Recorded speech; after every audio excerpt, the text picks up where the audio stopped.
What's the one secret you will take to the grave but don't mind telling on the internet? I was 15, in a time before mobile phones. My grandmother was dying, and my grandfather sat at her side for 2 days, refusing to leave her side, sleeping in a rubbish armchair. We brought food in for him.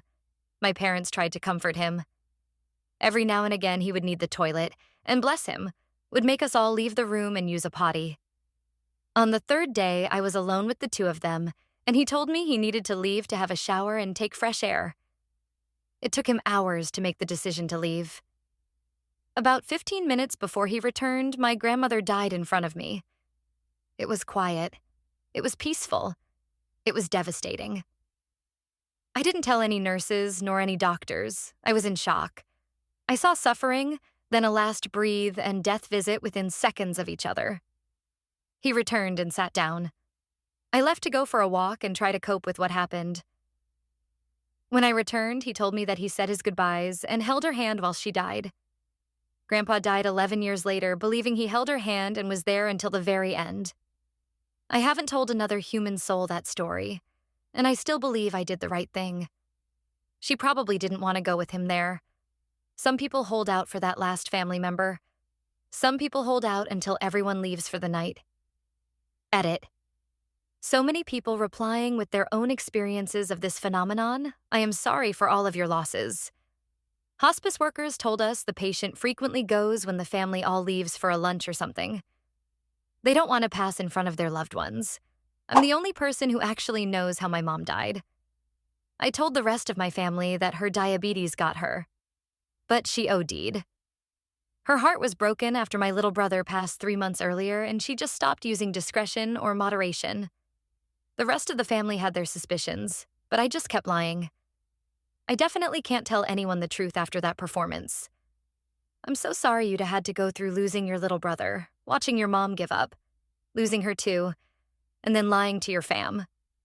I hope you're doing okay. I'm good. There was a lot of tragedy in a short period of time, but it was some time ago. My wife and I both lost our mothers. Her sister passed, and 2 of my brothers all in a 3-year period from 2018 to 2021. We were both in our 30s. I don't know how I'd have carried on without my wife's support. I'm convinced that she is the best person that there is. Of course, we miss everyone we've lost. And half of my music library is unlistenable because of raw memories. But we live our lives to the fullest in their honor. Thanks for the well wishes. Life is good. My biological mother passed away 2 months after I was born. My father allowed my stepmother to abuse me, and he joined in on the abuse. I was removed from the home at 5 because of this, and was raised by my maternal uncle and his wife.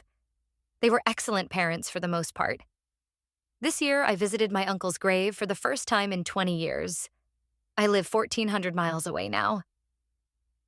This is one of those massive cemeteries that go on for miles. No one else was there. It was a Monday morning and raining. While I was there, I saw my biological father's grave nearby. I cursed him and literally peed on his headstone. It felt cathartic at the time, but I'm embarrassed by how gross and juvenile it is. I thought I was above such behavior. I'm still not sure how I feel about it. Update. Someone accused me of lying. Here's the proof. It exposes my real name, but I don't give a crap. I was in college and got a written arrest for stealing flea medicine for my puppy at Walmart. I was a broke college kid and couldn't afford the medicine, so I pocketed it. Got busted walking out. Super embarrassing, so never told anyone. That was 15 years ago, and my pup is still here, although very old and frail. I sold a business years ago and sent a check to my grandma, asking her to give the cash to my cousin who was raising 3 very young children by himself. I asked her not to tell him who the money came from because I didn't want him to feel obligated to pay it back. I love that she took the secret to her grave, and I love that he still thinks she was the source of the money, even though she told him it was a gift from someone else, but she couldn't say who. He would never suspect it was me. I stole a dime from church so I could get a bottle of Pepsi. I was 11. I remember it clearly. We were poor, and of course I wanted it. No joke. I was stealing meat from the grocery store when I was 14 so my mom and I could eat. My mom had ovarian cancer, and my dad had died when I was 12. I have no regrets. I sincerely hope you enjoyed that Pepsi. And I hope you have no regrets either. You just broke my heart. I hope life has been kinder to you since. When I was little, I remember hearing my mom stress over money, and I put all my cash in her purse. It was maybe $5 total, but I was like 7. I've got quite a few core memories from our poor times. One time when I was 7 or 8, Dad found out I had eaten 2 bagels and flipped out saying, "We didn't have the money for 2 breakfasts." It hurt so much because I wished he could afford any number of bagels for us to eat. I felt like I had failed the family. Another year at Christmas, after the divorce, Dad didn't have any money for ornaments for our tree, so we all made some out of paper.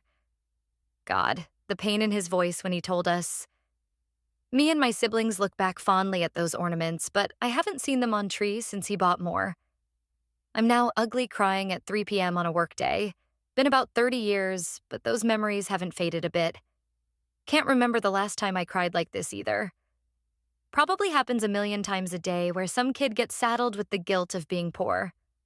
Mom, Dad, I love you and I know y'all were just trying. When my parents got married, they had little money. Their first Christmas decorations were paper, and the tree topper was a cardboard star covered in tin foil with a paper clip to hold it on the top branch. We have used the same tinfoil star every year of my entire life. The paper ornaments are still hung with the new ones. If you can, let your dad know that is a fond memory, not a sad one. When my son was first born, I called my public health office to put him up for adoption. He was 5 days old. He was a very much planned and wanted baby, and I had every mean to take care of him. Unbeknownst to me, it was the beginning of a battle with postpartum OCD, and I hadn't slept more than a couple hours for those 5 days, to the point I was hallucinating. Only 5 days in, and I couldn't take it anymore. The public health nurse came to my home immediately. She put my baby to sleep in his bassinet, then sat with me for hours at my kitchen table as I wailed to her everything I was afraid of. Thankfully, she knew I didn't want to put my baby up for adoption. I just needed help. She referred me to emergency therapy, a program made just for postpartum mothers. My son is 2.5 years old today, and thinking about that day still makes me physically sick. I love him more than anything, and he lives an amazing life with a now healthy and happy mom. Thank God for that nurse. There's no shame in this. Please don't feel ashamed. I'm very honest with my teens and young adult kids about how difficult their first days and weeks were. It's important to tell others so they don't feel alone in their thoughts. ETA. I'm also adopted and feel that I have intimate knowledge of all sides. Adoption and the reasons for it can be stigmatized. Communication is key, including the good and the not-so-seemingly good. Back in high school, I told my family I found a stray puppy on the side of the road on my way home from work. In reality, someone was giving away free puppies out of a truck in the grocery store parking lot I drive past to get home. We kept him LOL, and no one knows. When my mom remarried, my new stepdad put all his stuff in our garage, including his treasured Porsche. I was 9 and playing with fire and burned the garage to the ground. Not one thing of his survived. The fire inspector said it was pool chemicals that got mixed with peat moss. I've never said a thing. Thank you for watching the video. I would really appreciate it if you give it a like and subscribe.